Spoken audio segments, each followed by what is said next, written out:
The President of the United States breaks his silence on the historic guilty verdict against his predecessor. Good evening, I'm Norah O'Donnell, and thank you for being with us. President Biden said no one is above the law a day after former President Trump was convicted on state charges in New York. 34 counts of falsifying business records to cover up his relationship with an alleged film star, an adult film star. It's a sharp contrast with Donald Trump's angry and rambling off-the-cuff remarks today, where he called the system rigged, the trial a scam, and the judge a devil. Tonight, Trump is leaving New York for his country club in Bedminster, New Jersey, but the fallout from the monumental verdict in a Manhattan courtroom is just starting to be felt. CBS's chief election and campaign correspondent Robert Costa shows us how both the president and the former president are reacting.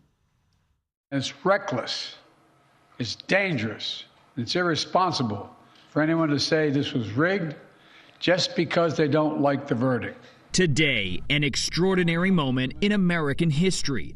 President Biden sharply rebuking his predecessor's response to being convicted by a jury of his peers. Biden spoke just 2 hours after former President Donald Trump vented and lashed out at the judge in the atrium of Trump Tower.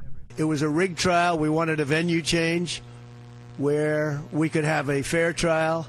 We didn't get it. In 33-minute remarks that pinballed from one grievance to another, Trump accused Biden of using the justice system as a political weapon against him and others associated with the case. Biden fired back with a wholesale defense of the system. Our justice system has endured for nearly 250 years, and it literally is the cornerstone of America. The justice system should be respected, and we should never allow anyone to tear it down. While the president's campaign has spoken out on the trial, Biden himself has often been muted on it until today. The jury heard 5 weeks of evidence, 5 weeks. They found Donald Trump guilty on all 34 felony counts. Now he'll be given the opportunity, as he should, to appeal that decision just like everyone else. Trump's remarks were billed as a press conference, but no questions were taken. And several false statements were made, including this claim about the United States. We're living in a fascist state. Trump also railed against Judge Juan Merchan. You saw what happened to some of the witnesses that were on our side. They were literally crucified by this man who looks like an angel, but he's really a devil. Throughout the trial, there was speculation Trump might testify. He said today he wanted to. He and his lawyers ultimately decided against it. The theory is you never testify, because as soon as you testify, anybody, if it were George Washington, don't testify, because they'll get you on something that you said slightly wrong, and then they sue you for perjury.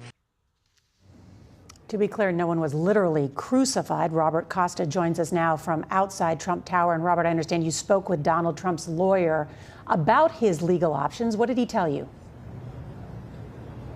Norah, Trump's lawyer Todd Blanche told us it's a tough road ahead for the legal team in the coming weeks ahead of sentencing, and he explained it in an in-depth interview. Let's listen. Is there any chance the Trump team is going to try to move the sentencing date from July 11th? We're thinking about it, but I don't think so. The judge set the date. He presumably knew what was happening the next week, and we want to move forward with an appeal. We think an appeal has a lot of merit. We think we're going to win an appeal, and so right now we're proceeding as if the sentencing is July 11th and getting ready for it. Is the former president comfortable with having his sentencing happen just days before the Republican convention? I don't know if comfortable is the word that I would use about anything that's happening in this case, and certainly not a sentencing, but he's resolute, as we are, that getting to an appeal is important for him and important for the American people. Today at Trump Tower, your client, the former president, called Judge Merchan a devil. Was that advised by his legal team? I do not advise President Trump on what he should say to the American people. I have not been quiet about our views of Judge Merchan presiding over this case. And look, he heard guilty 34 times yesterday in a case that he passionately believes there was no crime. I share that belief. So the idea that he would react with frustration and even anger at what happened, I can't judge him for that, and I won't.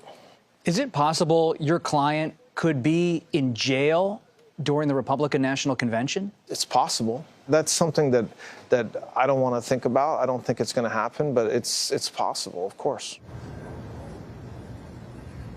But many top Republicans tell me they are thinking about it, unsettled about the possibility, however remote, that their nominee, Donald Trump, could be behind bars when he accepts the nomination.